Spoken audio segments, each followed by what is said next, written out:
Ada yang kita dengar anak-anaknya selamat, namun ayahnya meninggal dunia. Tapi ayahnya meninggal dalam keadaan ayahnya itu membongkok seolah-olah lindung anak-anak mereka, anak-anak dia sendiri. Ya Allah, tapi ayahnya meninggal, anak-anaknya selamat. Kita sebagai ayah kan hiba mendengar tu pengorbanan ayah hingga ke hujung nyawa. Ada yang anaknya meninggal tapi ayahnya hidup, ayahnya masih pegang tangan anak perempuan dia. Kan? Kita baca kisah-kisah ni kita jadi sedih tau. Kita rasa macam ya Allah, hibanya hati kan. Kita rasa macam kan, kalau na'udzubillah min zalik, tak mampu nak berhadapan dengan keadaan ini. Ada yang mengagumkan kita seperti seorang bayi kan, bayi yang beratus jam ya masih lagi survive, hidup, sedangkan abang kakaknya meninggal dunia. Tapi bayi itu ditemui oleh pasukan penyelamat masih lagi hidup. Alhamdulillah ya, ini kekuasaan Allah Ta'ala lah yang kita tak tergambar lah, tak terbayang oleh kita. Hanya Allah sahaja yang mampu lakukan ini semua. Di mulut kita jangan sesekali kita menyebutkan perkataan bahawa Tuhan telah berlaku zalim kepada makhluk-makhluknya. Na'udzubillah min zalik. Mulut jangan celupak, mulut jangan laju luncur sangat cakap macam tu. Mulut hati-hati sikit. Kata Allah Ta'ala dalam Quran, فَمَا كَانَ اللَّهُ لِيَظْلِمَهُمْ وَلَكِنْ كَانُوا أَنفُسَهُمْ يَظْلِمُونَ. Allah sesekali tak menganiaya mereka, tapi merekalah yang menganiaya diri mereka sendiri. Surah At-Taubah ayat 70. Maka berlaku apa jua gempa ke, berlaku apa jua bentuk perkara-perkara yang membuatkan kita rasa macam kesiannya, Tuhan tak kesian ke dia orang ni, kenapalah Allah buat macam tu. Nak terlintas je perkataan-perkataan macam tu di hati sanubari kita, maka surah At-Taubah ayat 70 ini mesti lintas ke dalam hati kita, keluar di mulut kita. Allah tak pernah zalim kepada hambanya, akan tetapi hamba-hambanya lah yang zalim kepada diri sendiri. Habis tu Ustaz, kalau dah jadi macam ni, macam mana? Nak kata apa Ustaz? Takkan kita nak kata orang rakyat, dia orang tu pula buat zalim? Ya, kita tak nafi. Dia sama ada orang situ ke, orang lain ke, atau tangan-tangan lain ke, kita pun tak tahu. Tapi yang pastinya, ia tetap daripada perlakuan manusia sendiri. Kata Allah Ta'ala dalam Quran, وَمَا أَصَابَكُم مِّن مُّصِيبَةٍ فَبِمَا كَسَبَتْ أَيْدِيكُمْ. Dan apa saja musibah yang menimpa kamu, maka ia adalah disebabkan oleh perbuatan tanganmu sendiri, dan Allah memaafkan sebahagian besar dari kesalahan-kesalahan kamu. Sadaqallahul azim. Ini dalam Quran surah Asy-Syura ayat 30.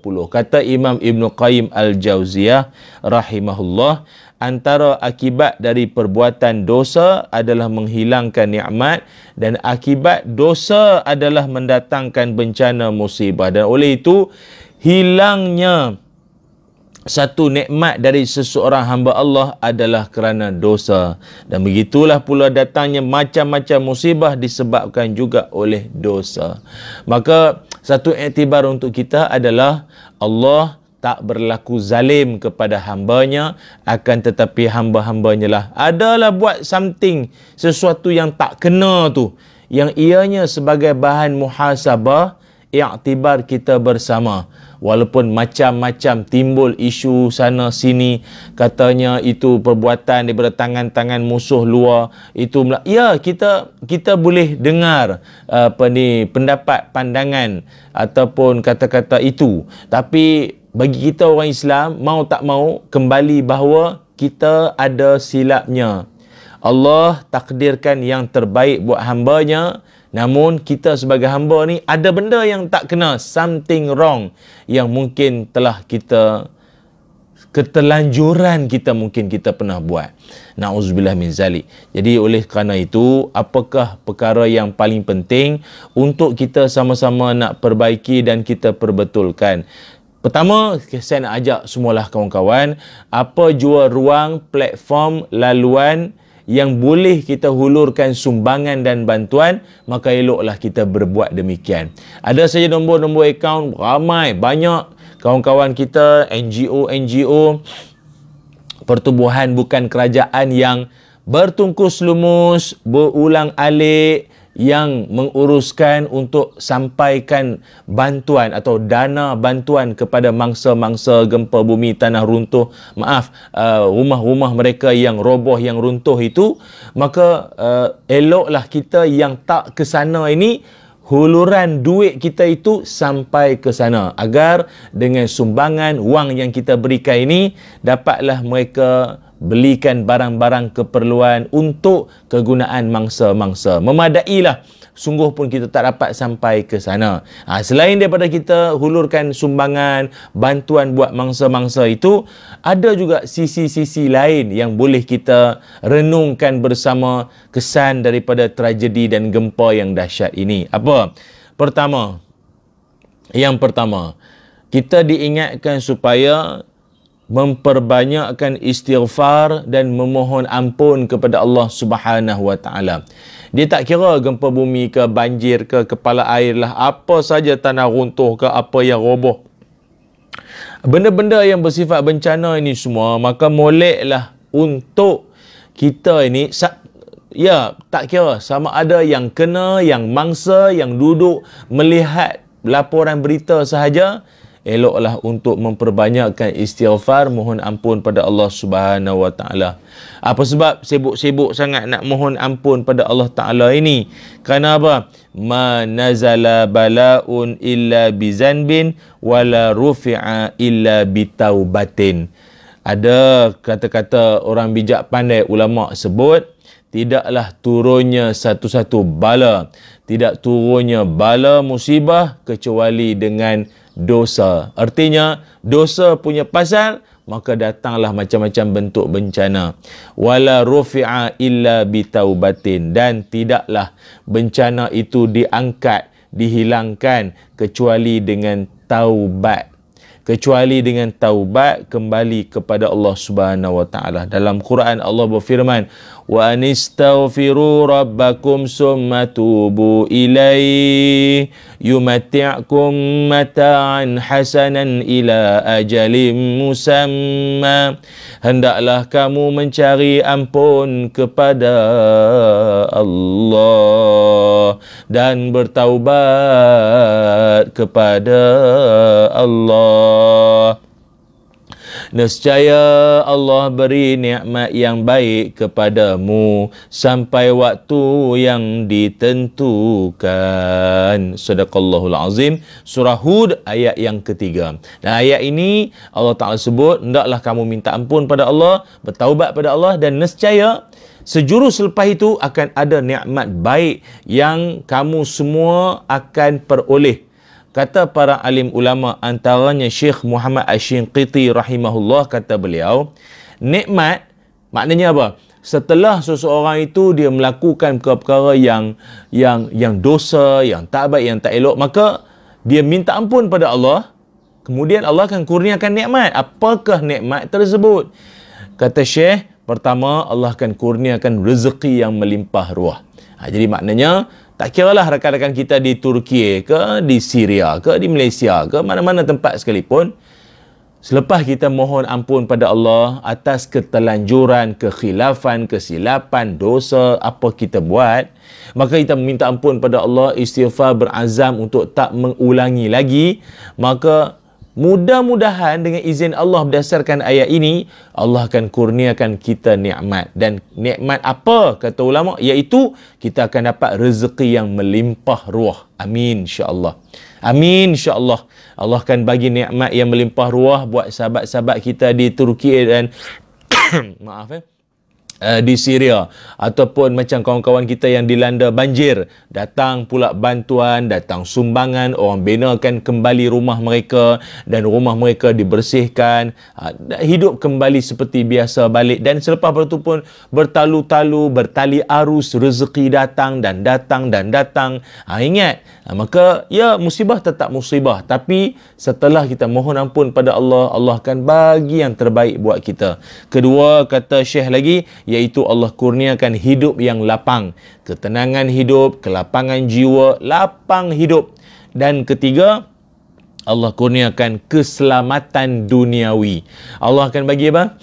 Keselamatan duniawi. Keselamatan Allah bagi dalam kehidupan kita.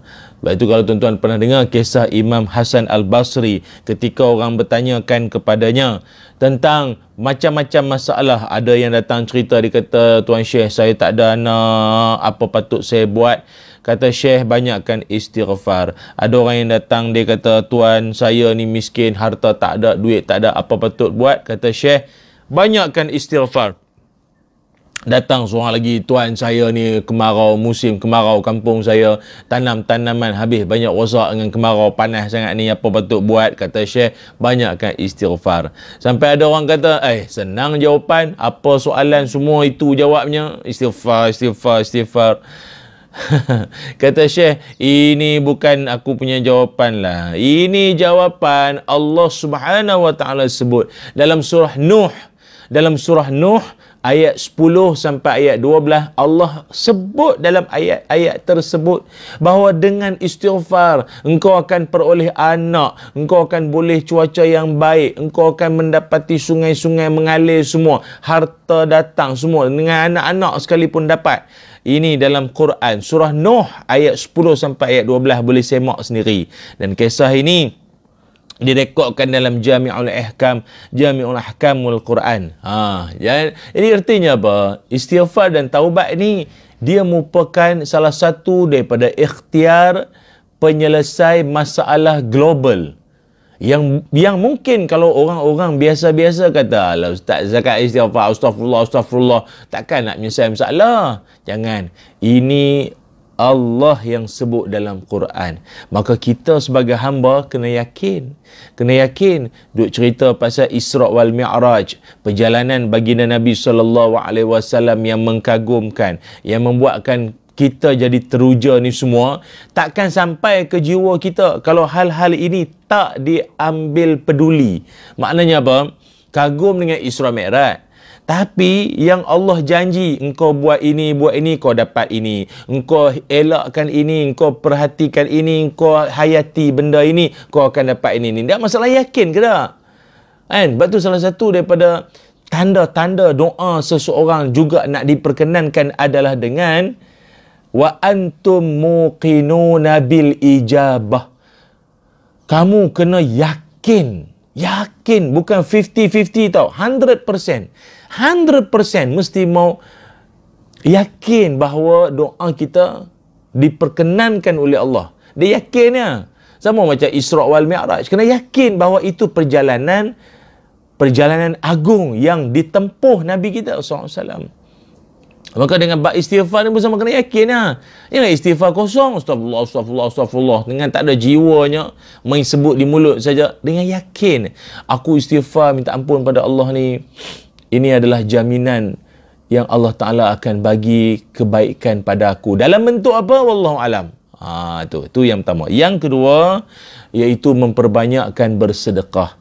Bukannya apa? Bila berlaku je, apa je lah bentuk musibah-musibah ini, tak dinafikan, ia juga adalah tanda-tanda kemurkaan Allah atas dosa-dosa kita yang kita buat. Lalu nak memadam kemurkaan Allah itu, how? Bagaimana? Inna sadaqata tudfi'u ghadabar rabbi. Sesungguhnya dengan bersedekah itu, ianya dapat memadamkan kemurkaan Allah.